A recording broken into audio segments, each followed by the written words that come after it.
For the latest in strategic affairs, subscribe to our YouTube channel. Click the bell icon for updates. Hello and welcome to StratNews Global. You might be surprised to see me like this because in this slot, normally Simple Nitin is the program that I do every Saturday.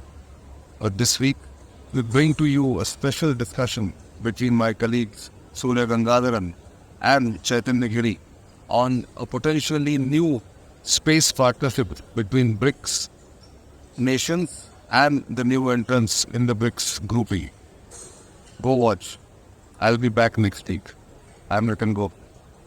Hello and welcome to StratNews Global. I'm Surya Gangadharan, and on this Saturday, we're going to look at the two key space agreements that India is signatory to. Actually, one, which is the Artemis Accords that India signed last month. And we're also looking at the Prime Minister's proposal made at BRICS for a BRICS-led space exploration consortium. Both are, it's a proposal at this point, and nobody has said no to it in the BRICS because you already have a heavyweights like Russia and China that have strong space programs of their own. India also after its Chandrayaan debut. So there's a lot of space expertise now in BRICS. So that's why the Prime Minister's proposal. So we're going to look at whether being a member of the Artemis Accords, which is US-led, and being a member of this BRICS thing is going to be contradictory, how it works out. Has India worked out the pros and cons of this arrangement? My guest is Chaitanya Giri.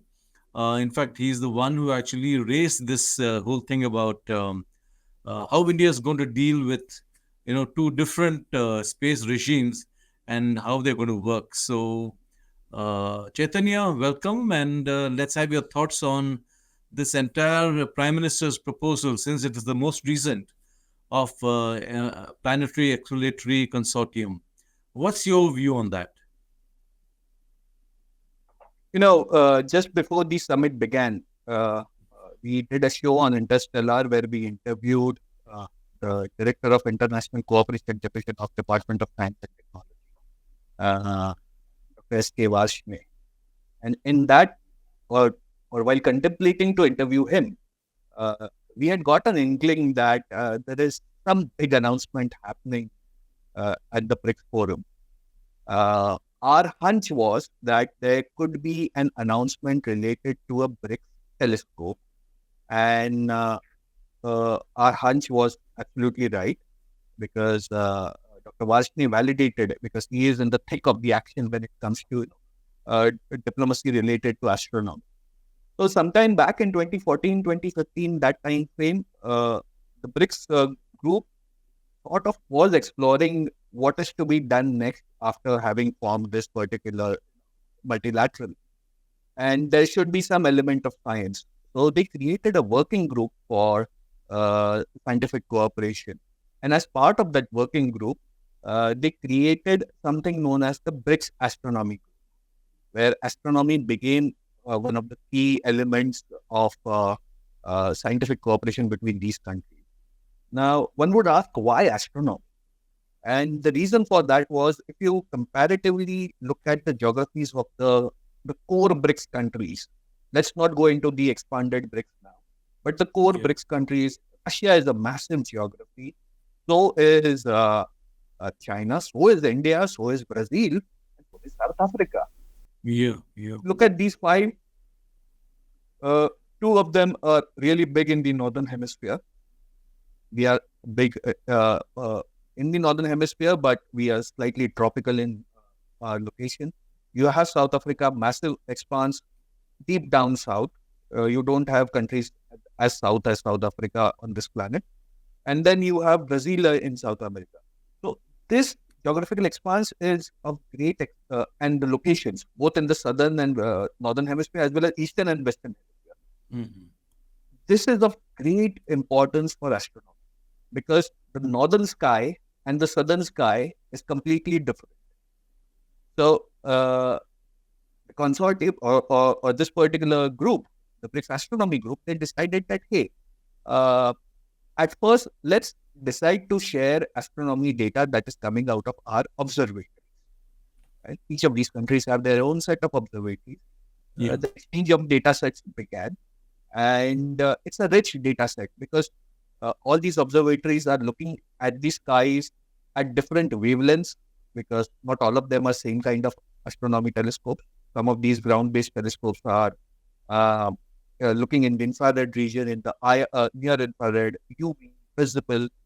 Some are looking at radio waves, so on and so forth. So that sort of exchange began. It hasn't grown as much it should have, but the working group is still up and running. And what we heard from the Department of Science and Technology of India, that there is a contemplation that these countries will pool in some resources and build a telescope in one of these countries. And that telescope will have priority access for the BRICS members. Now, this discussion happened on our show just a day prior to the summit. On the day of the summit, as you just mentioned, the Prime Minister, out of the blue, mooted something, and that came as a major surprise, where he said that let's have a planetary exploration consortium. Now, astronomy and planetary exploration are two different ball games, but having initiated an astronomy cooperation, perhaps, and this is something that India had mooted. The astronomy thought in BRICS was mooted by India, then it was taken up by South Africa, and South Africa is more or less steering it, because among the 5 countries, South Africa seems to be relatively stable when it comes to taking that particular initiative. Now, with India mooting space exploration, we are actually opening a massive opportunity door. Number one, we've never worked with China. We've rarely worked with Brazil in space. Just recently, last year, we launched a satellite for Brazil called as Amazonia. But for a pretty long time, at least for the past 15-20 years, Brazil was seen much closer to China than it was to India. Okay. Then with the Russians, things did not go anywhere after 2012. 2012 is the last when we heard anything from Russians when it comes to planetary exploration. Human spaceflight, Russian cooperation on Gaganyaan is an entirely different story. That's not exploration, because human spaceflight is restricted only to the lower orbit. But with planetary exploration consortium, what could be Prime Minister Modi thinking? He could be thinking of joint missions to Mars, joint missions to Venus, maybe sharing of data sets that are coming from each other's planetary missions with the BRICS partners. And now with an expanded BRICS, there is an even greater potential. Iran has space aspirations. So does Argentina. Argentina's space agency is just like ours, in a way that our space agency comes from the Department of Atomic Energy. Its origins are from the atomic energy. Likewise, Argentina's space agency, CONAE, is also a dual sector agency where it looks into both nuclear as well as space. So that is one thing that is common between us. Then you have Saudi Arabia. Saudi Arabia was the one that mooted the Space 20 engagement group in the G20 architecture.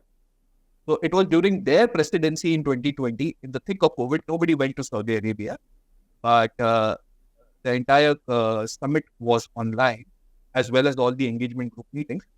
But still, it was Saudi Arabia who said that, hey, let's have the space agencies of all these countries come together. And Saudi Arabia was well supported at that point in time by UNOSA, which is the United Nations Office of Outer Space Affairs.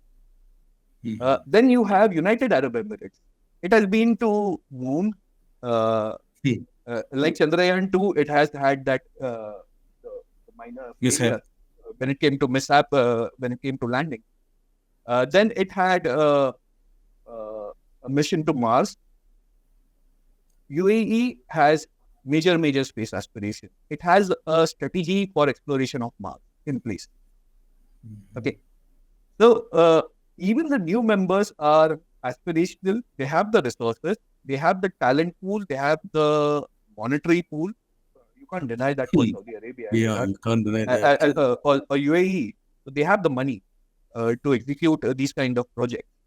And with Dubai becoming a talent magnet and Saudi Arabia under the regime of MBS, things are looking quite bright for them as well. They're opening up, there are reforms happening, and the science is something that Saudi Arabia will hang on to for a pretty long time to come.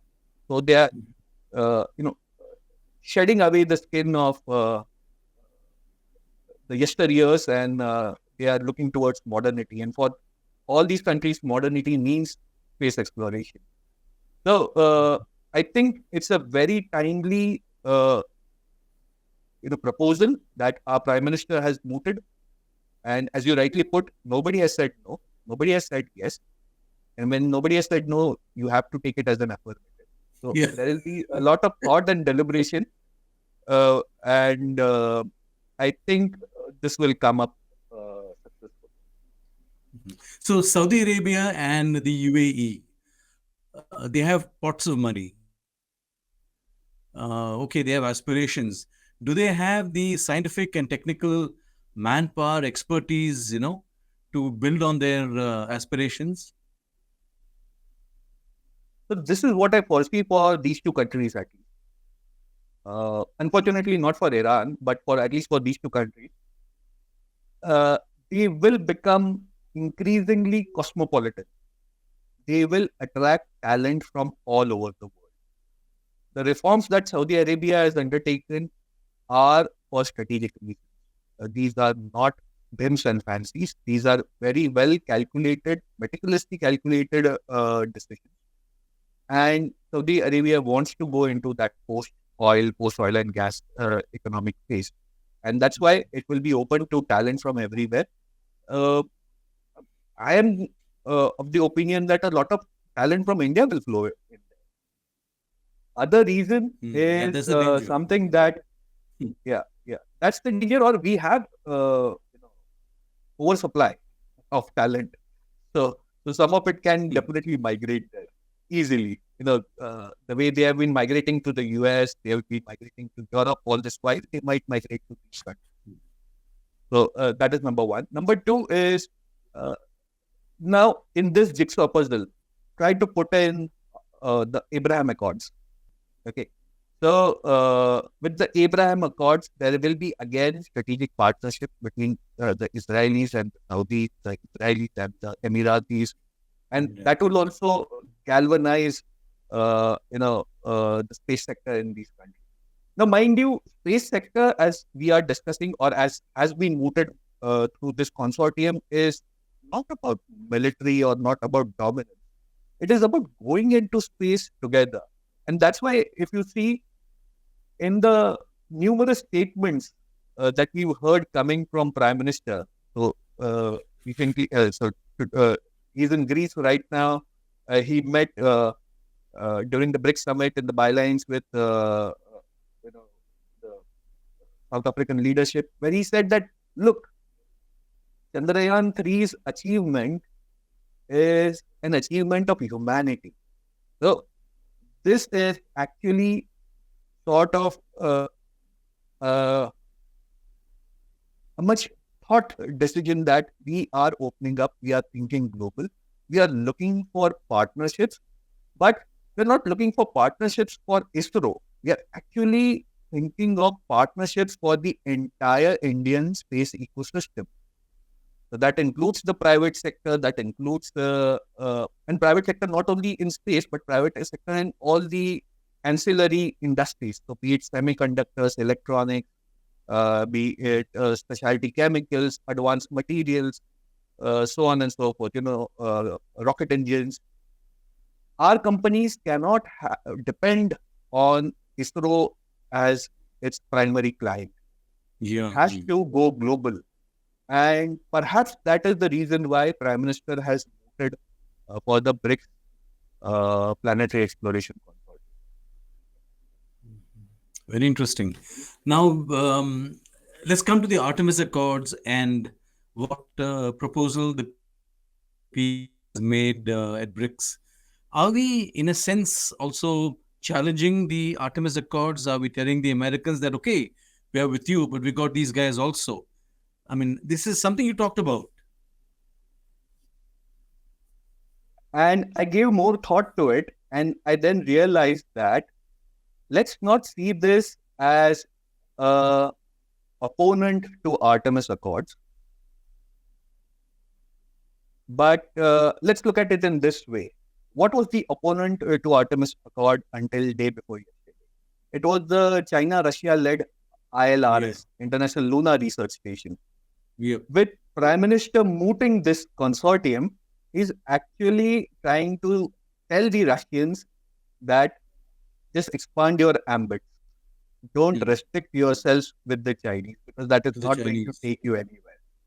Yeah, a worthy competitor for creating a duopoly in the world would be a BRICS planetary consortium. China-Russia-led ILRS is not a worthy competitor to Artemis, but a BRICS planetary consortium could be.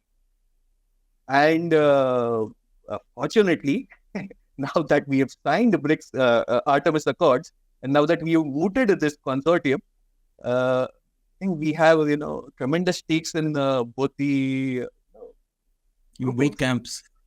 In both camps, and that speaks volumes about India's strategic autonomy. Do you see? Go ahead. Just to add to that, not everybody in Artemis Accord is seeing the agreement as a marriage with the American space ecosystem. For instance, I have again said in the previous day show, where I interviewed Omkar and Aditya, that the French are not entirely in favor of Artemis, because they are feeling that they are losing out their European autonomy or their French autonomy for access to outer space to the Americans. The dependency on the Americans is growing. So they are not entirely liking that. They don't want to be junior partners of the United States. Some countries within the Artemis grouping are okay with that, but some are not. Likewise, India is not. India wouldn't want to be a junior partner of the US. India wants to be a stakeholder, an equity stakeholder in the entire scheme of things, or plan of action that the Americans have initiated. And we want to play to our strengths and not to the gallery that has been set for us. So is the case with the Emiratis. The Emiratis are balancing their act between, on one hand, they are cooperating with the Chinese, on one hand, they are cooperating with the Americans. So Artemis is not a marriage. And certainly BRICS consortium won't be, because as has already been said and commented about the expanded BRICS, that these countries are not gelling well. They don't look at each other. They're not each other's natural allies or partners. But it's a coming together of countries who have certain agenda and perhaps a common minimum program. There's nothing beyond that. And likewise, it is with space. Yeah. Go ahead. Yeah, likewise, it is with space. Artemis is a common minimum program. So would BRICS planetary consortium be. So it may not be unusual, perhaps, to see Israel at some point, come into the picture, because given how I2U2 is working and the general push towards normalizing ties with Israel in that region, I mean, you could even see the Israelis step in. Yeah, that could be one of the possibilities, one of the many possibilities. But Israel could also participate without joining BRICS, without joining this consortium. Israel has strategic ties with India when it comes to space sector. They do have the same with the Saudis and the Emiratis, and that could still operate very well. So you would need certain countries who would be, sort of uh, osmotically going from one grouping to the other grouping and serving them both based on their interest. So we wouldn't want countries to align themselves. This is not an alliance. The consortium won't be an alliance of sorts, but it will be a partnership. It is a partnership of economically, strong countries, and that's why we avoided Pakistan. Also, the given that the Emiratis and the Saudis have money, I mean, a lot of the issues relating to resources, mobilizing resources at the appropriate time, could be got around, I presume. So do the Chinese. Yes, So even do they the have money. Chinese. Even they have money. Even they have money. And see, these are all resource-rich countries. They have their resource curses, but at the same time, they are abundant with, flush with the money that they've earned during the oil and gas boom. So they would want to deploy that money into more, long-term investments, and space is one area where their money is worth investing. Like has always been said, this is not something that is new. The global space economy will grow from $550 billion right now to $3 trillion by 2040. And that's a massive jump. And I feel both Artemis grouping as well as this BRICS planetary consortium will eye for a higher stake. We in India are aiming to have 10% share of the global space economy. Now that's massive. And Yes. that's the reason why, we are playing this balancing act. And we want to hedge on both the sides. So we don't want to be seen as a junior partner of the US, which we are not.